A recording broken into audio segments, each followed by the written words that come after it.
Bismillahirrahmanirrahim. Assalamualaikum warahmatullahi wabarakatuh. Alhamdulillahilladzi bi ni'matihi tatimmus shalihat. Asyhadu an la ilaha illallah wahdahu la syarikalah. Wa asyhadu anna Muhammadan abduhu wa rasuluhu la nabiyya ba'da. Allahumma shalli wa sallim wa barik ala Muhammadin wa ala alihi wa ashabihi wa man tabi'ahu bi ihsanin ila yaumiddin. Teman-teman sekalian dirahmati Allah Subhanahu wa taala, senang sekali Ustaz bisa menyapa kembali khususnya Telaga Imani, Telaga 1, 2, 3, dan 4. Semoga senantiasa dalam lindungan Allah berikan kesehatan bagi teman-teman dan juga keluarga tentunya, ayah dan bundanya. Teman-teman sekalian dirahmati Allah, pada kesempatan ini Ustaz akan menyampaikan sebuah kisah tentang seorang ulama di masa tabi'in. Ulama ini sangat luar biasa, teman-teman. Beliau menguasai banyak ilmu Quran, hadis, fikih dan sebagainya. Beliau sangat kuasai. Namun ada satu ilmu yang menurut beliau tidak kuasai. Apa itu? Ilmu syair, katanya. Ilmu syair. Nah, beliau sampaikan lagi. Namun jika engkau mau, kepada sahabat-sahabatnya saat itu, jika kalian mau, maka aku akan membacakan syair sebulan penuh tanpa ada kalimat atau kata yang terulang. Bayangkan, luar biasa. Padahal dia mengakui bahwa dirinya tidak menguasai ilmu syair. Tapi boleh jadi ketika beliau tawarkan, beliau bisa membacakan syair selama 1 bulan penuh tanpa ada yang terulang. Ini sesuatu yang sangat luar biasa. Apalagi ilmu yang beliau kuasainya.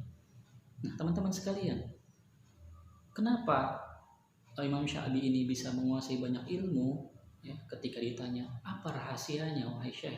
Apa rahasianya engkau bisa menguasai banyak ilmu? Beliau sampaikan, ada 4 hal atau 4 nasihat yang beliau sampaikan untuk kita tentunya. Apa yang beliau sampaikan? Yang pertama, binafi al-i'timad. Kata beliau, jangan bersandar pada kemampuan diri sendiri. Jangan bersandar pada kemampuan diri sendiri. Sandarkan segala sesuatu itu hanya kepada yang Maha Kuat, yaitu Allah Rabbul Izzati. Jangan bersandar pada fisik kita. Fisik kita ada kalanya lemah, sakit. Jangan mengandalkan otak kita, kepintaran kita, karena boleh jadi kita lupa. Jangan mengandalkan harta yang kita miliki. Boleh jadi suatu saat Allah bisa ambil kembali harta tersebut sehingga tidak ada tersisa. Bisa saja. Maka kata beliau, binafil i'timad, jangan engkau sandarkan pada kemampuan sendiri, tetapi sandarkanlah kepada Allah.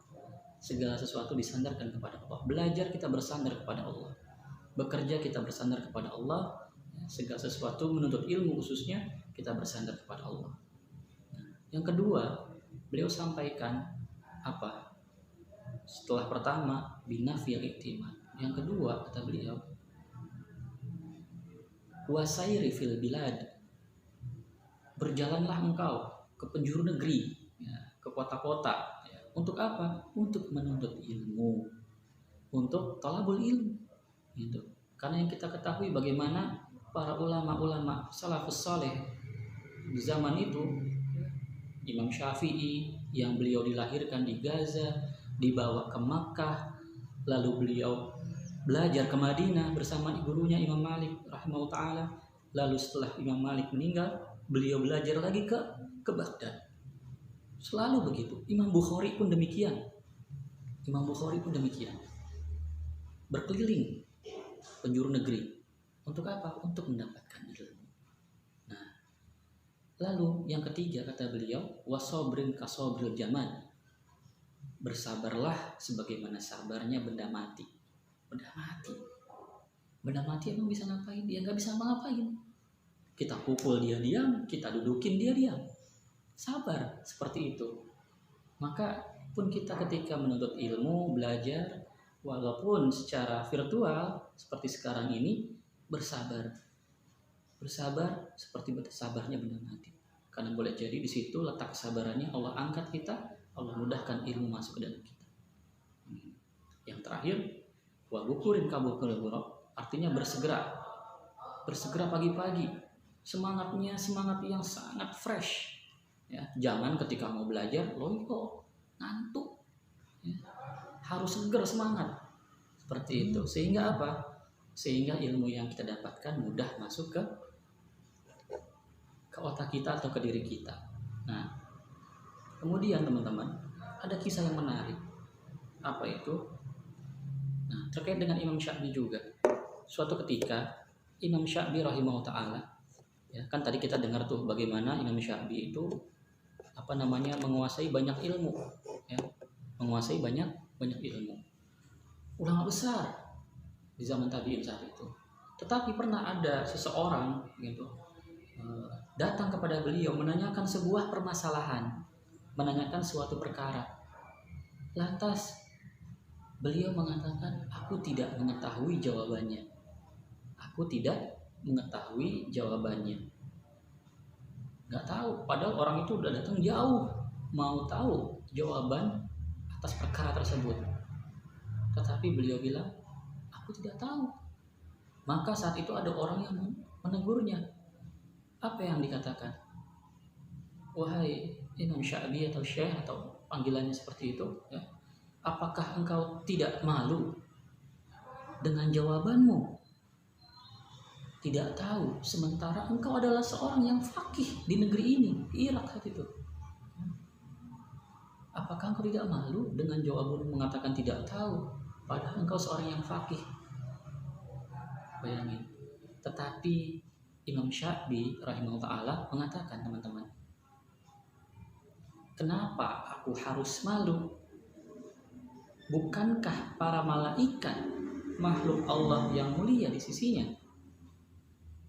Malaikat saja, kata beliau, tidak malu ketika mereka mengatakan, kami tidak memiliki ilmu kecuali apa yang engkau ajarkan kepada kami. Sebagaimana di surat Al-Baqarah, ya, di sini nih nanti, ya, Subhanaka la ilma lana illa ma 'allamtana innaka antal alimul hakim. Maha suci engkau, kami tidak memiliki ilmu kecuali apa yang diajarkan oleh Allah. Gitu. Malaikat saja tidak malu mengatakan tidak tahu ketika ditanya perkara yang memang beliau tidak tahu, yang tidak tahu malaikat. Gitu. Maka Imam Syafi'i pun mengatakan demikian. Gitu. Ketika dia ditanya suatu perkara dan beliau tidak mengetahuinya, maka dia katakan tidak tahu. Hal ini adalah adab terhadap ilmu, teman-teman. Ya, adab terhadap ilmu. Karena bahkan sebagian ulama mengatakan tidak tahu itu adalah sebagian dari ilmu. Gitu. Jadi jangan ketika ditanya sesuatu yang kita tidak tahu, maka kita berusaha untuk menjawabnya seenaknya gitu ya bahasanya. Ya, kita jawab sesuka hati kita. Tidak demikian. Gitu. Ketika kita tidak tahu, maka kita sampaikan, wallahu a'lam. Hanya Allah yang tahu. Atau kita tidak tahu jawabannya. Nah, ini merupakan adab terhadap ilmu, ya. Sehingga kita yang sedang belajar, Allah tambahkan ilmunya, ya. Sebagaimana doa yang sering kita dengar atau kita bacakan, kan, ya. Nah, seperti doa di sini nih, ya. Apa doanya? Allahumma inni as'aluka ilman nafi'an wa rizqan thayyiban wa amalan mutaqabbalan. Atau doa di antara yang lain, ya. Rabbi zidni ilman warzuqni fahman.